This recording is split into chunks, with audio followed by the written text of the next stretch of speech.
Olá, estimados explicantes, bem-vindos a mais uma aula.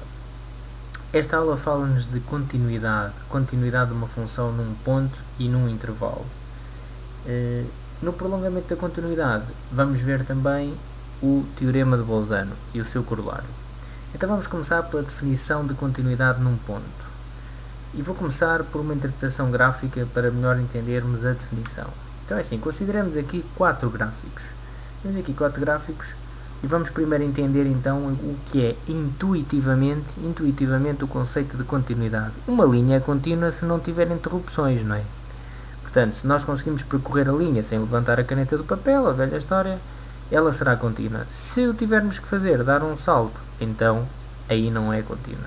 Destas 4 que aqui estão, a primeira não é contínua, a segunda não é contínua, a terceira não é contínua, só a última é que é contínua, não tem interrupções. Vamos então estudar, para vermos aqui, para chegarmos à definição de continuidade num ponto, vamos estudar estes limites para todas elas. É sempre os mesmos. É o limite de f de x quando x tende para a, mais e menos. Atenção que o a que eu estou aqui a considerar é o valor aqui deste x, desta abscissa, ok? Abscissa a, abscissa a, abscissa a, ok. Tá, então vamos calcular o limite para todas elas. O limite f de x quando x tende para a mais, neste primeiro caso. Vai dar, ora, a função, quando o x se está a aproximar de a por este lado, a função vai para 5. Ok. Quando x tende para a menos, a função vai para 3. E o f de a está a bola fechada cá em baixo, dá 3. Vejamos agora este limite.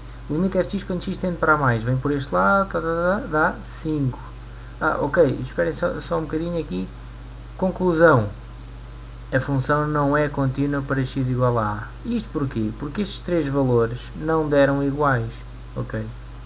Deram diferentes. Deram aqui 2 iguais e por isso podemos dizer então que ela é contínua à esquerda.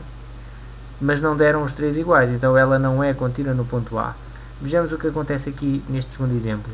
O limite f de x quando x tende para a mais vai dar 5. Para a menos vai dar 3. E o f de a dá 5, agora a bola está fechada lá em cima. Conclusão, ela não é contínua também no ponto A, não é? Mas é contínua à direita. À direita porquê? Porque quando vimos aqui do lado direito, a imagem do ponto, que é 5, é igual ao limite da função. Terceiro exemplo. Limite f de x quando x tende para a mais dá 5. Limite f de x quando x tende para a menos dá 5. E o f de a dá 3. Conclusão, também não é contínua. Reparem. Ela, nas 3 situações em que não é contínua, e neste terceiro caso não é contínua nem à esquerda, nem à direita. Mas nestes 3 casos estava eu a referir em que não é contínua, os 3 valores, estes 3 valores que nós calculamos para todas elas, nunca são iguais. Vejamos o que vai acontecer no último exemplo. O limite f de x quando x tende para a mais vai dar 3, para a menos vai dar 3 e o f de a vai dar 3. Ou seja, para uma função ser contínua num ponto, vamos à definição. Neste caso aqui é contínua. Para uma função ser contínua num ponto, f de x é contínua para x igual a a, se e só se o limite f de x quando x tende para a mais for igual ao limite f de x quando x tende para a menos e tem que ser igual ao f de a. Estas 3 coisas têm que ser iguais, ok? Portanto, não se esqueçam disto. Pergunta comum, deixar aqui uma dica, é assim, pergunta comum nos exames. Aparece uma função definida por ramos, agora não vou aqui resolver que não tenho espaço, mas vou dar a dica, em que aparece aqui, por exemplo, 2x mais k, se x maior ou igual que 5, por exemplo, aparece aqui é levantado a x menos 2, se x menor do que 5, e depois diz assim, determina o k de modo a que a função seja contínua. Ora, o que é que vamos fazer? Se ela é contínua, também é contínua em 5. E se é contínua em 5, aplicamos esta definição. Ou seja, calculamos os 2 limites laterais e a imagem no ponto. Para 5 mais, vamos aqui ao de cima, vai dar uma coisa em função de k. Neste caso daria 10 mais k. Ok? Este limite.